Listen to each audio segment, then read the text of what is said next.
Hey class, this is Mrs. Lynn. Welcome to another week of remote learning. Now, I hope you guys are still staying safe and healthy at home, that you got to enjoy some of this nice weather that we've been having all weekend. So this week we're going to go back into code.org and we're going to complete two lessons again this week. Lesson 6 and lesson 7. They're very similar, and this is why I decided to go and assign both. And they both have something to do with loops. Now, you might have seen loops before in a previous coding activity, especially if you've done some hour of code activities in the past with me. But these two lessons will really help you practice using loops or repeat blocks in code.org. So loops, if you have never seen them, are basically ways you can program for repeated codes or repeated lines of code within a program. So a lot of times you'll see in these levels, you'll start to notice patterns of lines that are repeating. Um, and instead of just manually typing them again and again, you can use something called a repeat block to basically loop them together.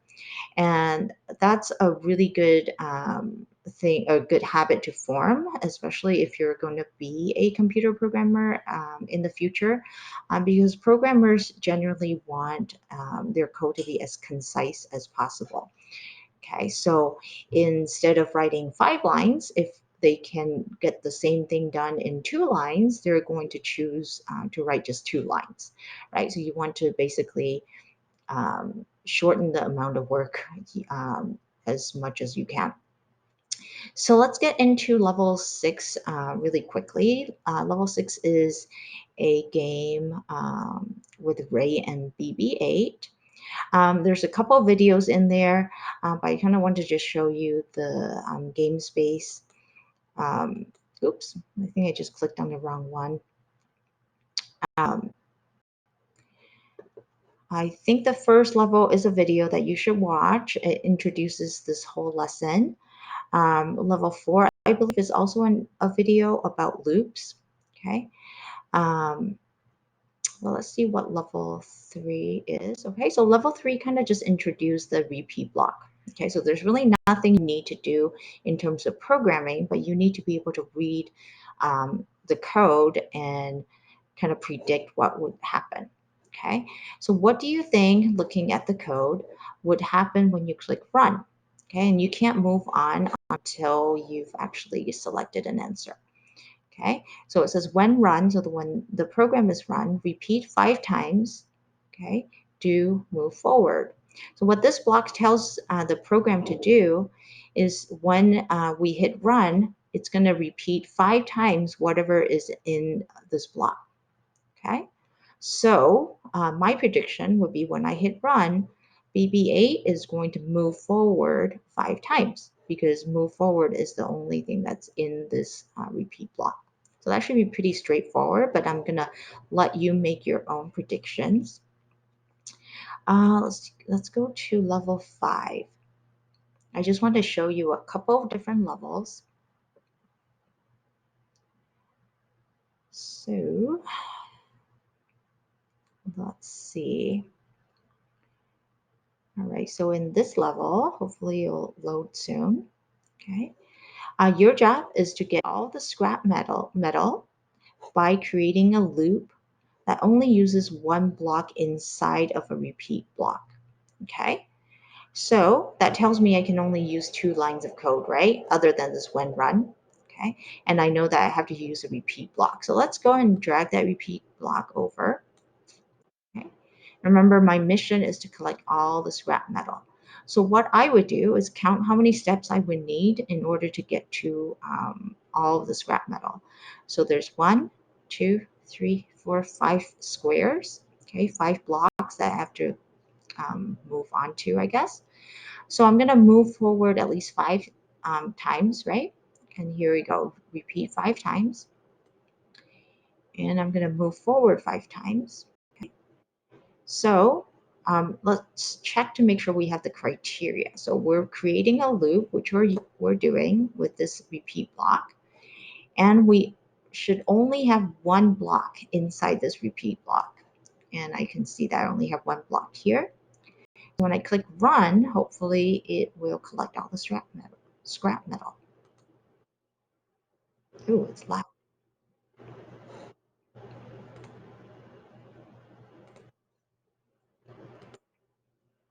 All right, and that's it. So that's how you use a repeat block in this program. Let's go back to, oh, it's going to take me to the next level automatically. But I kind of want to show you what lesson 7 looked like. Okay, so lesson 6 basically introduces you to the idea of loops and the repeat block. Okay, and you're just going to follow instructions, right, as you go. It should build onto each level builds onto itself. So you shouldn't have a lot of trouble with it if you were following along and watching all the videos. Let's go back to my dashboard so I can show you what level or lesson 7 look like. I remember lesson 7. I'm just going to go into the 6th grade course. Level 7 also has something to do with loops. So let's take a look.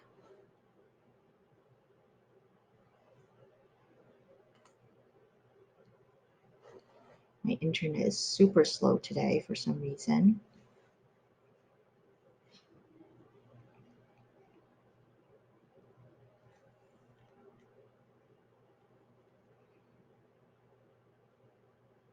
Hmm.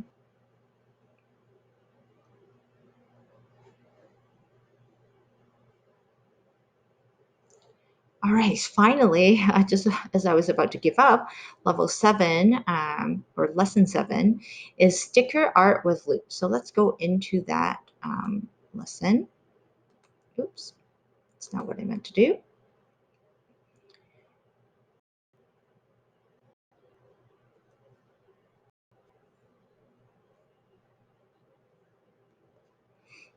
All right, so let's see.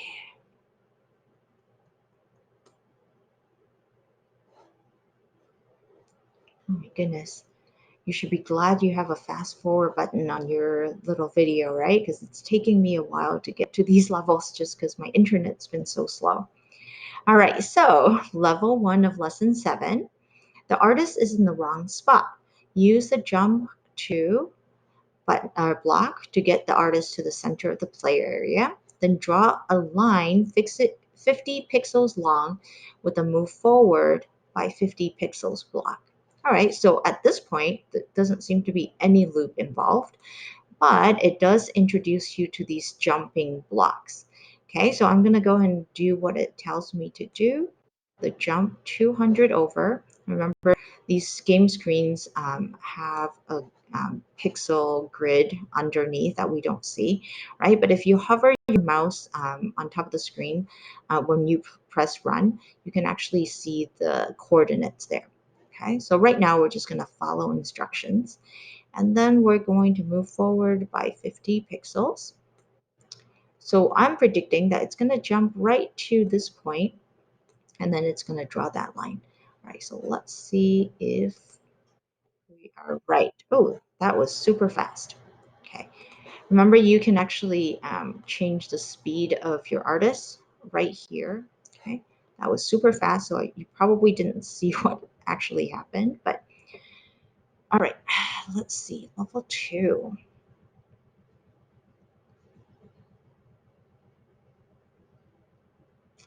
All right, let me just slow that down a little bit. All right, so level 2, you're going to use the same code that we just did in level 1, but put it into the repeat block, okay, and loop it 6 times. Now, they've actually already given you the code right here, so you don't even have to think about it. You just have to figure out how to get that um, those 3 lines to repeat 6 times. Now, let's look at the available blocks. Okay, so we have our move forward, our turn blocks, our jump blocks. But if you scroll down in this section, you'll see this repeat block. Okay, so what we're going to do is attach that to the when run block. But because there's already code in the way, I'm actually going to drag that out of the way first so I can attach this code right there. Now it asks us to repeat the block 6 times. So we're going to change that 4 to 6. Okay, and then we're going to jump, or not jump, we're going to drag this block of 3 lines into that repeat block. So what it's going to do when I hit run is repeat for 6 times these 3 commands. The first thing it's going to do is jump to the 200 over 200 down point, which is this middle point. It's going to move forward by 50 pixels, okay? And then it's going to turn right by 60 degrees, okay? And then it's going to basically do that again. So jump again, okay, to this 200 point, okay? And then it's going to move and then turn again. So let's see if that does it for our code. All right, do you guys see basically every time our little character draws a line, that it's basically returning using this jump to 200 over 200 down.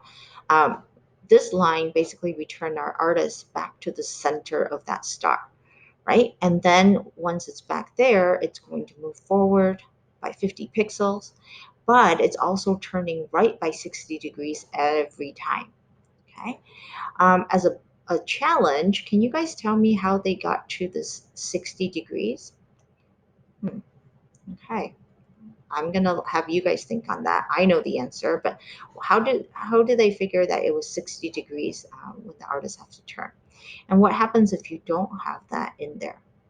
Okay, I'm gonna let you guys play with that. You can even change the number in there to play with it for a little bit to figure out how that code works in the game space. All right, so those are the few levels I wanted to show you, but you should be able to, again, follow along each level, watch the videos as they come up. You should be able to figure out the levels on your own. Um, Again, both lessons have to do with loops. So if you're writing code without these loops, even though your code might work, it's not, you're missing the point.